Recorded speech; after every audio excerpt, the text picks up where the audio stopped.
eh, ada ya kalau dia itu masuk ke dalam 3 dimensi ya, ini diakibatkan oleh beban dinamik ya, yang beban dinamik atau statik ya, atau dinamik ya.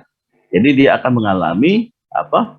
Pergerakan, kemungkinan dia bergerak ya, kemungkinan akan bergeraknya kemana, kan gitu ya. Contoh kalau kita punya seperti ini ya, tidak kelihatan. Nah ini ada beban ya, ini beban Bapak lihat. Nah, ini kan ada pergerakan ya, pergerakannya ya. Nah plastik ini bergerak, dia akan ke bawah ya, dia akan mengalami deformasi. Nah kalau dalam statik seperti itu, tapi kalau dinamik dia akan ada ke segala ya, ada kalau itu masuk ke dalam 3 dimensi ada 3 arah ya, ada X, Y, dan Z ya. Jadi arah vertikal, horizontal, dan arah Z ya, Z ya. Nah, terus itu untuk kemungkinan pergerakan. Nah, dan ditambah lagi akibat dinamik akan terjadi rotasi. Nah, jadi degree of freedom ini adalah kemungkinan pergerakan ya, material ya, pergerakan arah material ya, akibat dari beban dinamik ya. Nah, itu degree of freedom ya. Nah, kalau kalian lihat ya, itu apa itu single degree of freedom. Nah, kalau kalian lihat single degree of freedom ini ya, ini ilustrasinya ya. Kalau kata single itu pastikan satu ya, namanya single ya. Ya, kalau kita cerita single itu pasti satu ya. Kalau multiple ya pasti banyak kan gitu. Kalau single itu pasti satu. Nah, jadi ada satu kemungkinan pergerakan ya, yang signifikan akibat daripada beban ya tadi. Nah, apakah kelima beban tadi itu eh, tidak ada ya? Bukannya tidak ada, tapi sangat kecil ya, sehingga bisa diabaikan ya, sehingga bisa diabaikan. Nah, contoh seperti pada ya bangunan ini ya, kolom, ada apa? Ada ada apa? Ada plat ya, ada plat ya. Nah, ini biasa kalau kalian lihat di koridor rumah sakit ya, itu ada pasangan ya. Nah, ini dia arah kemana dia akan terjadi pergerakannya? Kalau kalian lihat ini, arah kemana? Arah kemana? Ini kan pasti dia punya berat sendiri. Itu kan arah arah apa yang berat sendiri? Kolom atau platnya? Yang mana yang mengalami dia berat sendiri? Ya, Platnya, Pak. otomatis yang ini kan. Iya, platnya. Nah, ini kan pasti akan mengalami berat sendiri kan dia. Nah, jadi, pergerakannya kalau seandainya ada beban, ya, dinamik, ya, pergerakannya mana dia akan terjadinya? Ke bawah atau ke atas, atau ke kiri atau ke samping? Ya, pergerakan yang akan mungkin terjadi, ya kemungkinannya itu ada sumbu di horizontal ya, ke kiri atau ke kanan. Nah, gitu. Kenapa? Karena yang ke bawah ini dia fix ya, dia fix atau kaku. Ya, jadi pergerakannya cuma satu arah ya. Dia bergeraknya ke kiri atau ke kanan. Nah, ya, ke kiri atau ke kanan. Nah, ininya bergerak. Nah, jadi akhirnya dia punya bangunan seperti ini kan. Nah, sama juga seperti ini yang untuk water canton ya. Ya, untuk bak penampung di sini ya. Nah, biasa kalau kalian lihat ya. Nah, ini juga termasuk single degree of freedom ya. Nah, ini ke arah mana dia terjadi pergerakannya ya. Ini berat sendirinya kemana? Berat sendiri kemana? Ke bawah ya, ke bawah kan. Nah, otomatis dia punya pergerakan juga, dia ke kiri atau ke kanan ya. Nah ini ya, ini juga termasuk daripada sistem single degree of freedom ya. Termasuk juga anak kecil ini ya, anak kecil yang sedang bermain ya, ini juga dia mengalami pergerakan ya, ke kiri atau ke belakang kan, ke depan atau ke belakang kan tadi ya. Nah ini enggak ke bawah. Nah, tapi kalau dia misalkan dia apa loncat-loncat, pasti dia ke bawah kan. Nah, pergerakannya ke bawah, tapi bukan ke kiri ataupun ke kanan. Nah, ini termasuk adalah konsep daripada single degree of freedom. Jadi single freedom itu berarti hanya satu arah ya. Jadi yang kelimanya itu diabaikan. Nah, karena sangat kecil, ada tapi sangat kecil pengaruhnya. Nah, ya kalau kalian lihat ya, jadi dari ilustrasi ini ya kita bisa buat ya skemanya ya. Jadi di sini ya ada plat ya, plat tadi ini ada masanya ya, ada berat sendirinya, ini ada massa ya kan. Terus di sini ada kekuatan kolom ya, kekuatan kolom ya, ada nilai K-nya. K ini adalah kekakuan daripada kolom ya. Kalau kita cerita kekakuan, pasti kita cerita kolom ya, karena ada perbandingan kolom dengan rasio dengan balok ya. Tapi ini nggak ada balok, tapi ini kolom aja ya. Nah terus di samping ini juga ya, di samping ini juga di dalam material kolom itu sebetulnya ada lagi parameter apa, itulah parameter apa, damping ya, damping. Jadi kalau kita nih ini ya mana yang susah. Nah ini kalau kita goyangi kan, dia akan mengalami move-nya akan berhenti kan gitu. Kalau dia bergerak pasti ada berhenti kan gitu. Nah berarti ada faktor damping di dalam kolom ini ya, material ini. Nah besarnya berapa nanti itu tidak sangat sulit untuk dibuktikan. Nah tapi bisa nanti kita akan masuk ke dalam analisisnya. Nanti kita akan lihat bagaimana kondisi dan damping. Nah terus di sini adalah yang tower tadi ya. Tower tadi ini ada massanya, ada nilai K daripada tower ya, ini ada cantilever. Terus ada move-nya, ada perubahan ya, U atau deformasinya ya kan. Ini juga ada U kan, deformasi ya. Nah berapa dia punya ini ya. Nah ini ilustrasi ya, ilustrasi daripada tadi kita punya gambar. Nah terus di sini nanti akan ya, U ini akan dipengaruhi oleh time ya, pergerakan ini akan dipengaruhi oleh waktu ya, waktu beban tadi. Nah gitu, ada amplitude-nya ya, ada time-nya nantinya ya, ada frekuensinya. Nah itu nanti kita akan pelajari. Nah ini yang Bapak cerita tadi ya, ada damping ya, damping. Nah setiap material itu pasti ada dampingnya. Nah gitu, berapa besar dampingnya itu sangat sulit untuk ditentukan, tapi kita akan coba lihat ya. Nah, damping yang pertama, Said. Astagfirullah. Iya Pak. Itu di move, oke. Oke. Mohon maaf Pak. Ya.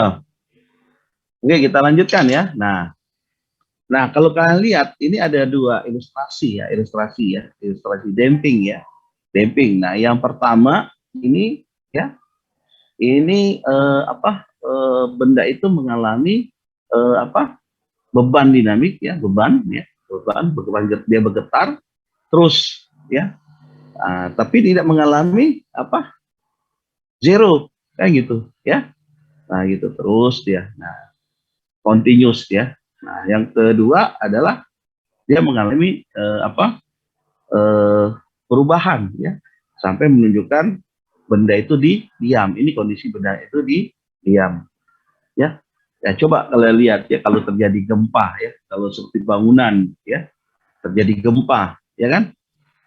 Ya kan pasti dia akan bergetar kencang sampai lama-lama dia akan mengalami perlambatan dan akhirnya berhenti sendirinya.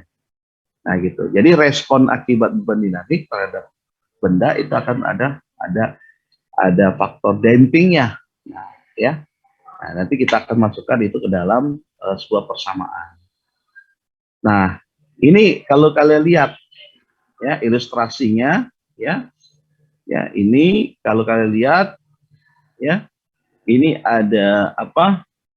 Ada pegas ya, ada sebuah apa massa dengan di sini ada friction ya, jadi frictionnya free ya, terus ada dampnya ya, dampingnya, terus di sini akan ditarik, ada kekuatan ya, ada apa force-nya ya, akibat waktu ya, P per T ya, PT-nya ya, PT-nya. Nah ini akan terus ditarik ya, nah ditarik ke apa, sehingga akan mengalami perubahan panjang ya. Nah terus nanti akan ini akan kekakuan daripada pegasnya ya. Nah ya ini sebuah ilustrasi ya. Nah ini kalau kalian lihat ilustrasi daripada portal, kalau kalian lihat ya, ini ada apa kolom, terus ada jepitnya ya, terus dia akan mengalami sebuah rotasi ya, ada perubahan atau pergerakan akibat daripada gaya P, nah gitu ya, mengakibatkan terjadinya perubahan panjang ya, deformasi U ya.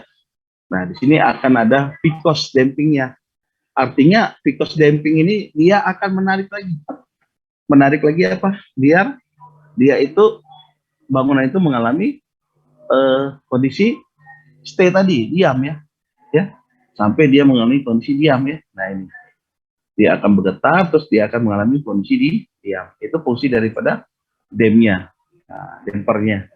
Makanya terkadang ya, kalau di dalam sebuah konstruksi bangunan nanti ada, kalau kita akan hitung multi MDOV ya. Nah, bagaimana kita akan menghitung bagaimana damper fungsinya untuk biar bangunan itu menjadi kaku ya, biar dia tidak mudah untuk terjadi pergerakan. Walaupun terjadi pergerakan, dia akan mengikuti dan sehingga menjadi balik lagi ke nol. Dia fungsi damper, dia absorb, dia serap, itu dia punya getaran. Nah ya, jadi di sini ada ya, jadi untuk single degree of freedom ini ada 3 parameter ya, perlu diingat ya. Jadi dari single degree of freedom ya, ini ada 3 parameter. Yang pertama parameternya adalah massa M ya, massa. Nah massa ini ya M ya, itu sama dengan apa, F sama dengan M dikali dengan A kan ya. Kalau kita lihat ya ya, F ya atau PT ya, kita anggaplah PT ya. Jadi sama dengan M dikali dengan A ya, M dengan A ya, massa dikali dengan pergerakan A ya. Nah A ini sendiri ini bisa menjadi M dikali dengan kalau kita anggap ini adalah U ya, jadi U aksen ya.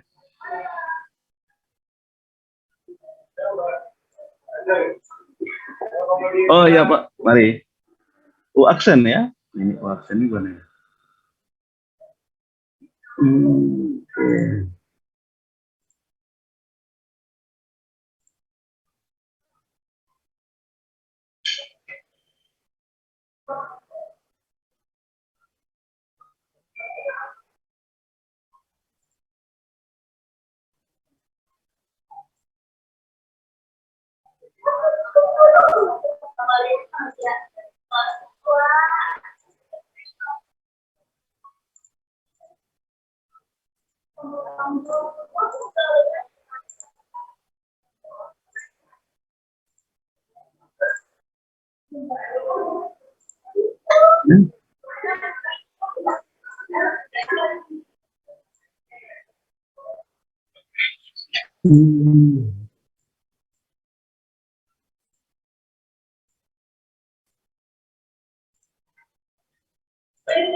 Ya, U aksen ya, kita panggil U-2 ya, A ya.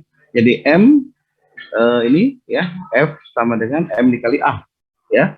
Nah, A ini adalah pergerakan tadi, berapa percepatannya ya. Ya, hukum Newton ya. Jadi berapa percepatannya ya. Jadi kita bisa jadikan M U jadi percepatan ya, dikali percepatan.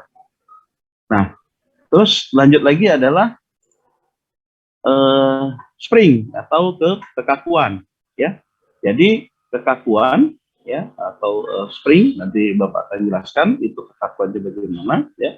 Jadi di dalam konstruksi ya, di dalam bangunan ya, pasti kita harus apa?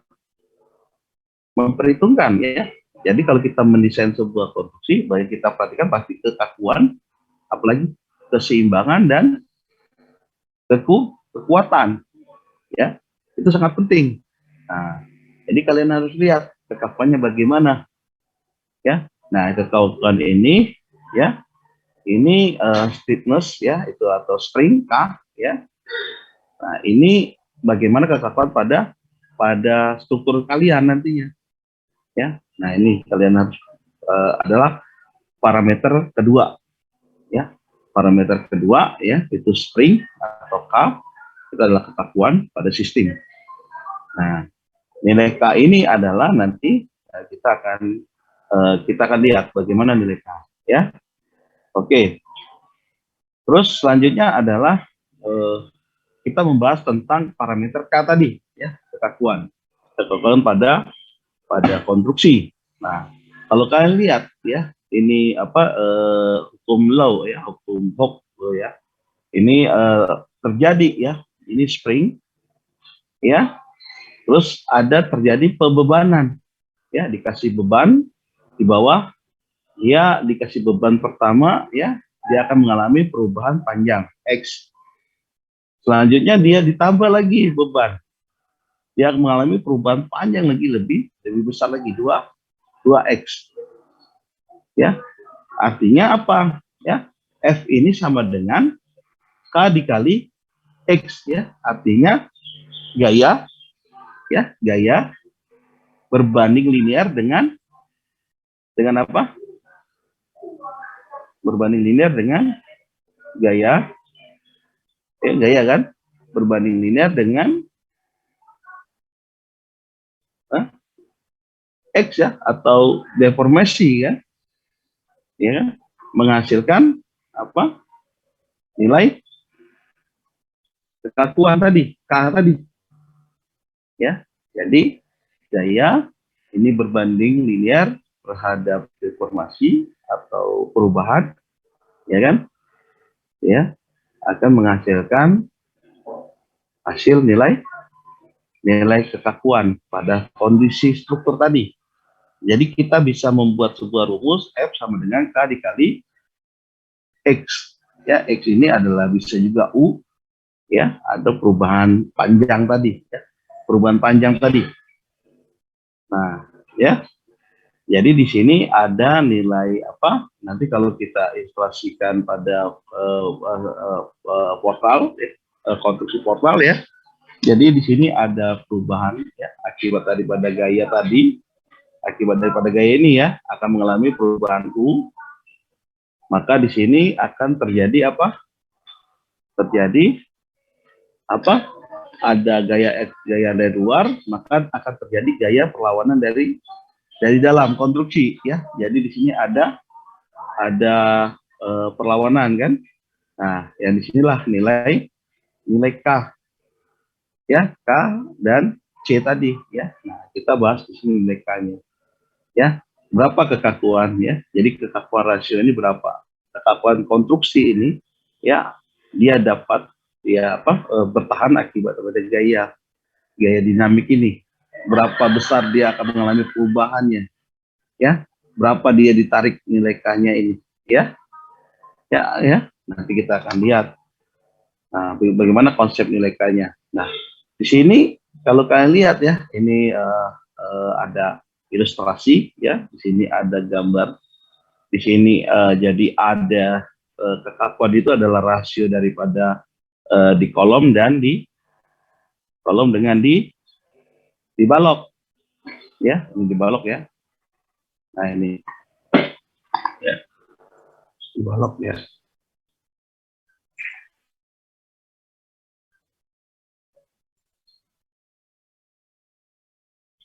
Ya, di kolom dan di balok.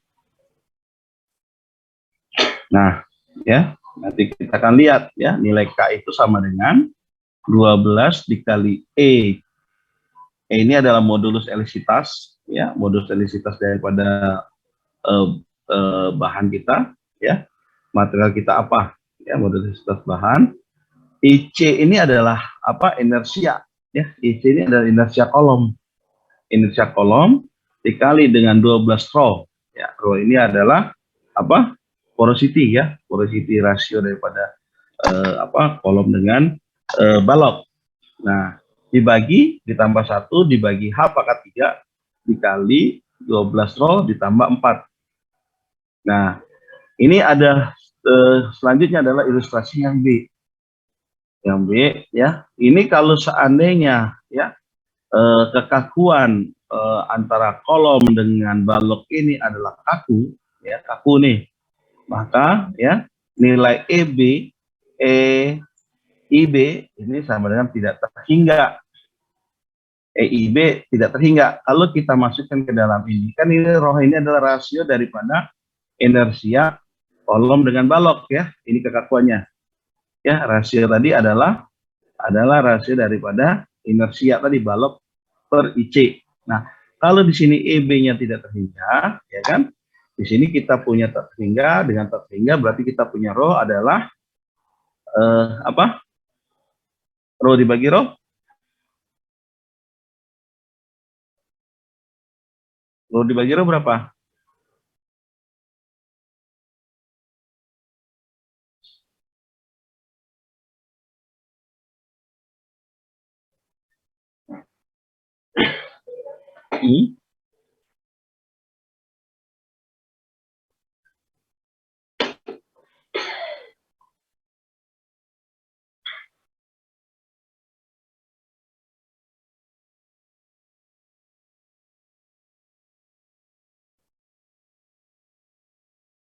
Rho bagi rho.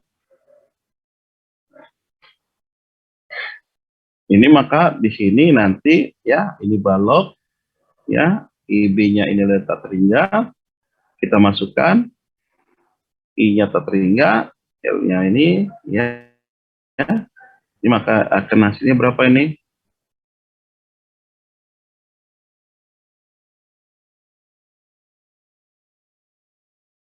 Dia punya nilai ini akan menjadi satu ya, satu kan? Nah ya, satu ya. Nah, ya.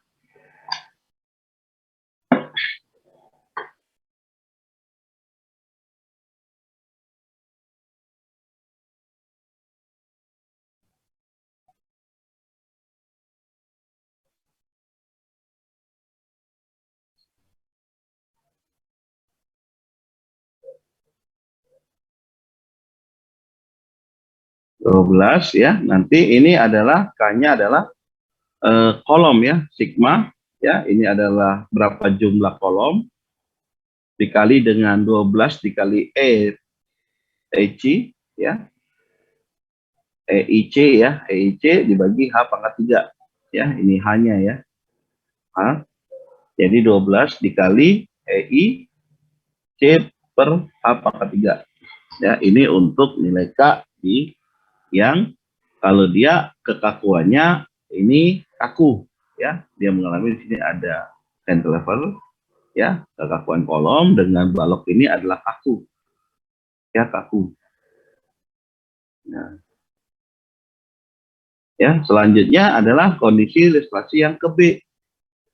Kalau seandainya ini misalkan baloknya tidak mengalami kaku, ya. Kalau seandainya tidak kaku, ya, artinya dia akan mengalami ada pergerakan, ya. Pergerakannya, ya. Kalau tadi itu kaku, ini ada pergerakannya, ya. Kalau ini cuma satu arahnya, tapi dia bergerak seperti ini, ya.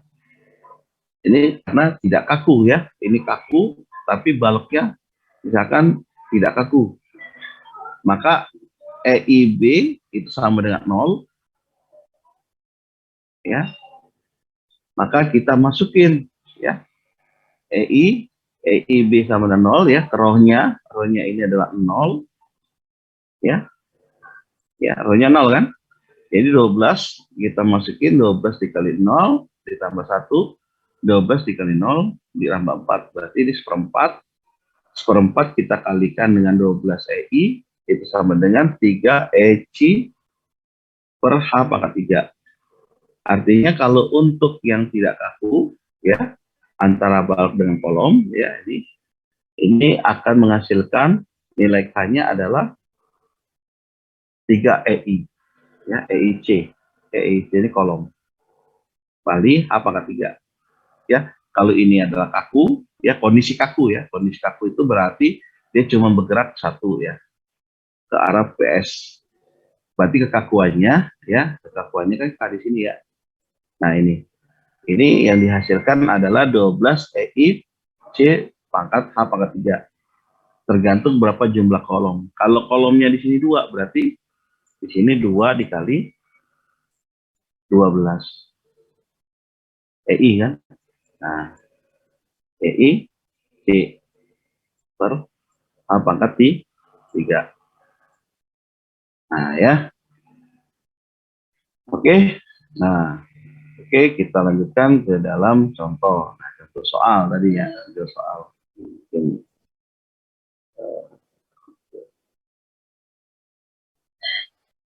Oke, contoh soalnya, ya. Ya, ini adalah EI, ada W, ada U tadi, ya. Berapa nilai K-nya di sini? Nah, berarti K-nya kan, kita lihat K-nya. Ya, K-nya sama dengan, ya kan, ini, ya. Kalau kalian lihat, ini ada cantilever, ya. Cantilever, artinya ini kaku, ya. Tapi di sini, W-nya ini sendiri, ini mengalami apa? Pergerakan. Dia tidak mengalami kaku, ya kan?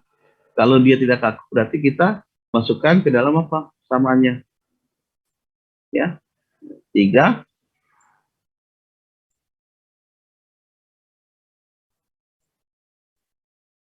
E IC per H 3, ya. Hanya tuh L kan. Nah, L pangkat 3.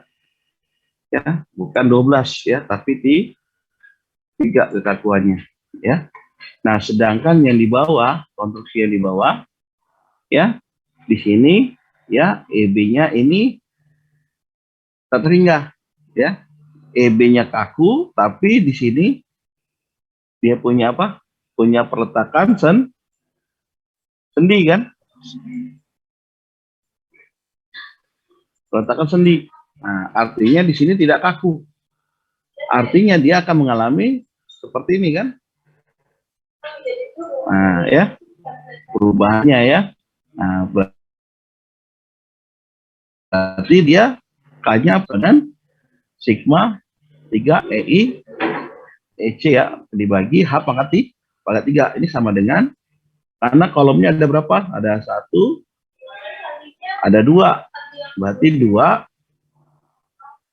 dikali 3 dikali EI dikali IC dibagi H 3, ya.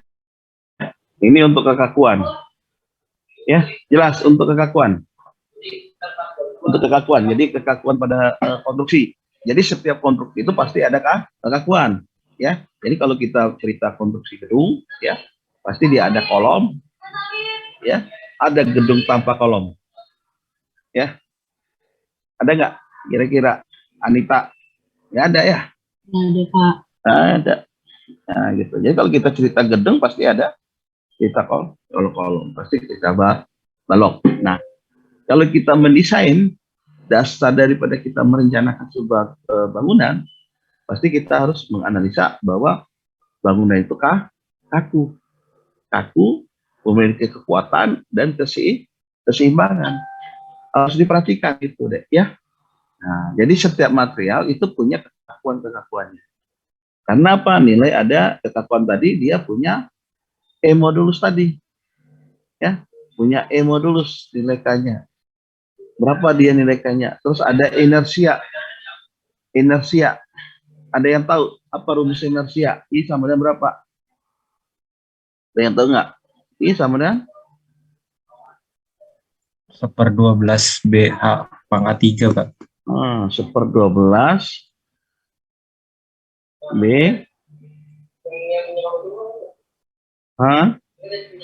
pangkat 3 ya. Ya, ini susah Bapak. Ya, nah, karena nggak ada ini. Ya, pakai mouse susah, mouse-nya ini agak susah ini mouse-nya. Ya, oke, jelas ya. Nah, artinya apa? Kekakuan itu sendiri dipengaruhi ada di dalam material itu sendiri, ya. Nilai E itu adalah modulus elastisitas, ya, pada material. Terus juga ada pada apa? Balok tadi, dimensi, ya. Kalau kita cerita inersia itu pasti dimensi sebuah kolom tadi. Nah, gitu. Karena ada BH pangkat 3. Nah, ya, paham ya? Nah, jadi parameter yang kedua itu adalah K. Nah, terus parameter yang ketiga adalah C, damping. Ya, damping tadi. Nah, tadi damping tadi yang sudah Bapak ilustrasikan, ya, pada saat dia ada gaya menarik, otomatis ada yang melawan tadi kan, ada force resisting tadi ya, ada ada gaya yang berlawanan, ya, yang menahan, ya, ya seperti kalau ilustrasi yang tadi Bapak bilang, yang ini kan kekakuan dama damping ini akan menahan daripada pergerakan daripada massa ini kan, akibat dari P, dia akan ke sini kan, arahnya kan ke sini kan, ya kan, betul nggak? Nah, gitu, kekakuan dan dampingnya, karena ini ada di dalam apa, material, sebuah konstruksi. Terus akibatnya di sini ya, nah ada damping force namanya, ya, untuk menghitung ya pergerakan daripada gaya berapa besar akibat dampingnya, damping force. Itu rumusnya C sama dengan FD, ya, damping force, ya, FD itu sama dengan C dikali dengan kecepatan U, ya, UT1 ini kecepatan ya. Nah, gitu. Tadi kalau akibat massa itu sama dengan F sama dengan M dikali A, ya, massa dikali gaya. Nah, sedangkan untuk K tadi ada ini kan, F sama dengan K dikali X, ya. K dikali X ini sama dengan sebetulnya F sama dengan K dikali dengan perubahan panjang tadi U, ya, U ya. Nah, ini.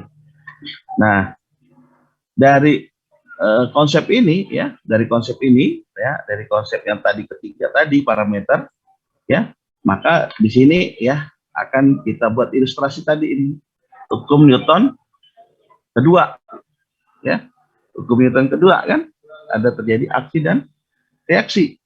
Nah, gitu.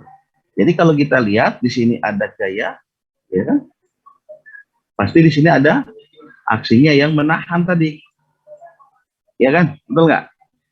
Terus ada aksi massanya tadi, ya kan? Terus akibat daripada K-nya tadi, ya, ke sana dia, pastikan arahnya. Nah, C-nya juga. Jadi kita bisa membuat sebuah persamaan, ya, M dikali dengan U ini adalah percepatan, ya, ya, ditambah C damping, U adalah kecepatan daripada pergerakan tadi, ditambah dengan A dikali dengan perubahan panjang tadi ya. Nah, tambah dengan P ET. Nah ya, ini adalah equilibrium daripada horizontal, ya, horizontal dari arah gaya tadi, ya, gaya tadi. Dari parameternya tadi ada 3 parameter, ya. Jadi di dalam respon akibat daripada beban dinamik itu ada 3. Ada 3 ya, ada 3. Nanti kita akan cerita tentang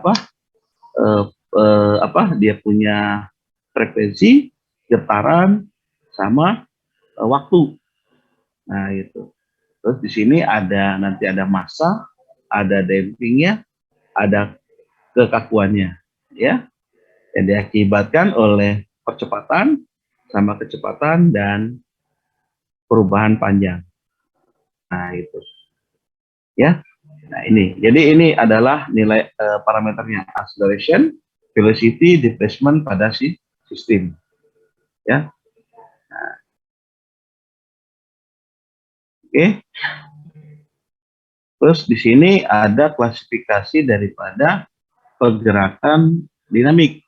Nah, jadi kalau seandainya itu dianggap free vibration, T sama dengan 0, ya, berarti undamping free vibration T sama dengan sama dengan 0. Untuk damping free vibration C tidak sama dengan 0, ya. Ini kalau kita lihat pergerakan daripada dinamik, ya, motion dinamik. Sedangkan kalau untuk force vibration, ya, ini force vibration berarti dia ada, ya, ini bukan 0, berarti ini sama dengan V per T. Berarti dampingnya, ini free vibration-nya itu sama dengan 0. Terus untuk damping free-nya, vibration C tidak sama dengan 0. Ya.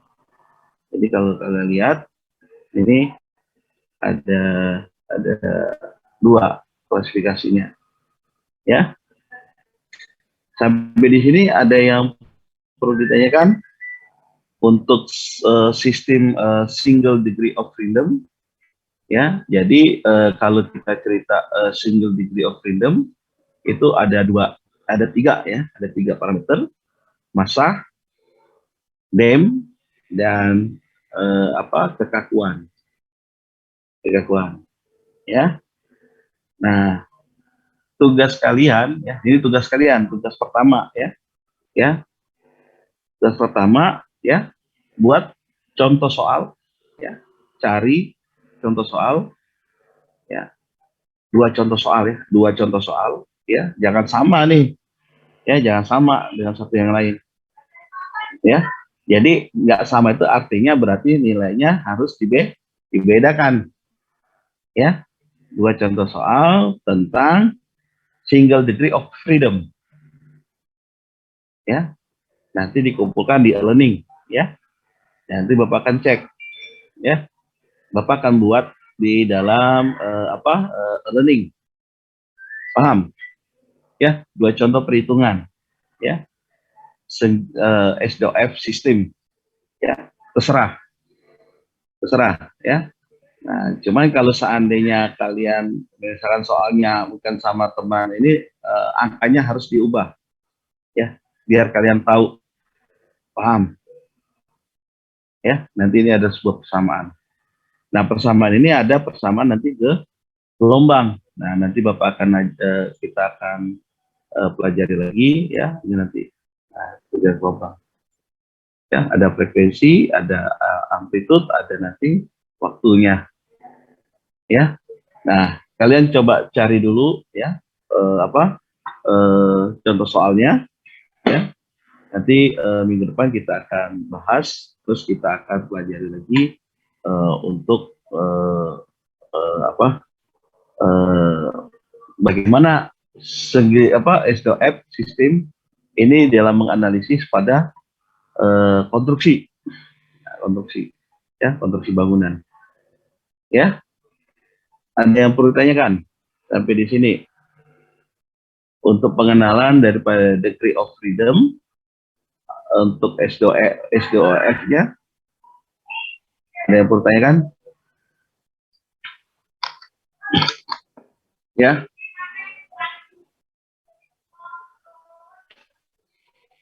ada yang perlu ditanyakan?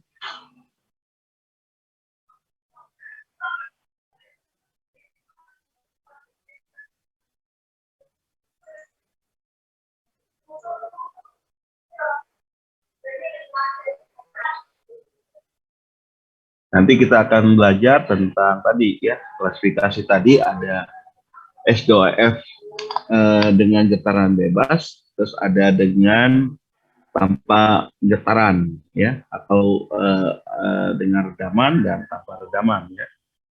Nah, itu nanti kita akan coba lihat, kita akan pelajarin.